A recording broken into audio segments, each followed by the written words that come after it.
তো বন্ধু দেখো, সবাইকে জানাই সুপ্রভাত। তো দেখো আমার কিন্তু এই কচুর শাক, আজকে কচুর শাক হচ্ছে। তো কচুর শাক আমার কিন্তু হয়ে গেছে, এটাকে আমি নামিয়ে নেব।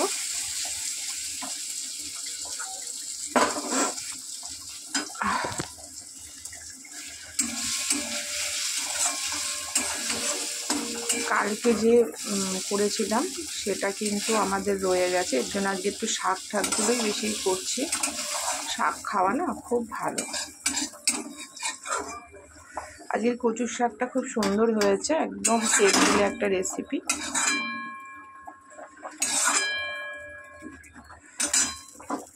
আর এবার করবো দেখো আলু, বিট, পেঁয়াজ দিয়ে ভাজা। আবারও কড়াতে তেল দিয়ে দিচ্ছি। ভাতটা একটু দেখে নিই।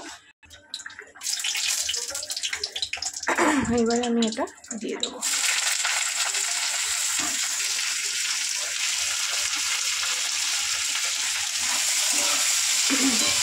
তারপরে এগুলো হয়ে গেলে কালকের যে মাংসের তরকারিটা রেখেছি সেটাকে ভালো করে গরম করে নিয়ে গ্যাস কড়া সব মেজে ঘষে এই যেখানে লাউ শাক কাটা রয়েছে এই লাউ শাকটা করা হবে। কেন বলো তো বন্ধু, কালকে তো শুক্রবার, তো থাকলে পরে সেটা নিরামিষ করে কালকেও হবে, কারণ একবারে এত শাক তো খাওয়া যায় না। যেহেতু কচুর শাক হয়েছে, আবার লাউ শাক, আবার এইটা ভাজা, তো সেই জন্য।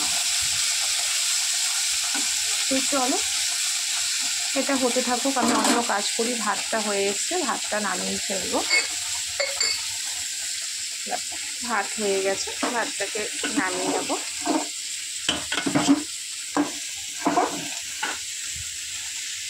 তো চলো ভাতটাকে নামিয়ে নিই।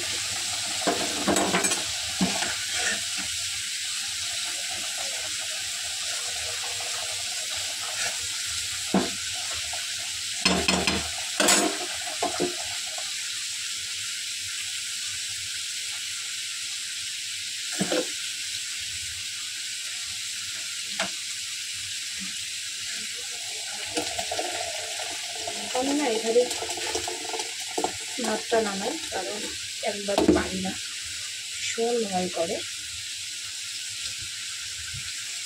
ফ্যান কিছুটা, ভাতের মার কিছুটা আমি আগে করে তারপরে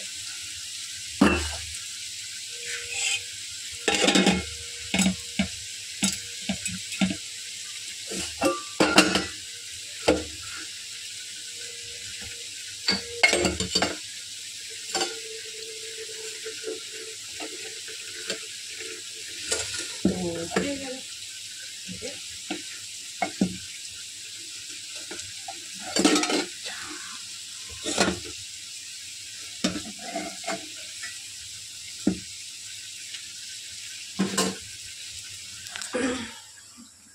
তো দেখো বন্ধুরা, আমার ভাত নামানোটা একটা খুব টাফ হয়ে যায়, এখন অবধি পারি না। তো চলো এটা হোক, আমি অন্য কাজ করে নিই। অনেক কাজ আছে, কিন্তু শরীরটা যেন একদম সাথ দিচ্ছে না, খুব টায়ার্ড ফিল করছি। মানে টায়ার্ড ফিল করবো না এবার কেন বন্ধুরা, আমার টোটালি খাওয়া দাওয়া বন্ধ প্রায়। দেখো জামা কাপড় করেছি কাচবো বলে, তো টোটালি খাওয়া দাওয়া আমার প্রায় বন্ধ হয়ে গেছে। আমার খেতে ইচ্ছে করে না কিছুই। তো দেখো বিছানাটার কি অবস্থা, তুলেছি, বিছানার সেট পাতবো পরে। তো চলো, দেখতেই পাচ্ছ প্রচুর জামা কাপড়, কিচ্ছু মানে গোছাতে পারছি না। তো আজকে করবো, অনেক কাজ বাকি। তো চলো আস্তে আস্তে কাজগুলো করে নিই। আমার যেহেতু ক্যামেরা ধরার লোক নেই, তাই তোমাদেরকে আমি ডেলি যে আমার কী কী কাজ করণীয় থাকে সেটা আমি দেখাতে পারি না। দেখো শোকেস আবার অগোছালো হয়ে গেছে। বাচ্চা থাকলে না ঘরে এই প্রবলেম হয়। তো চলো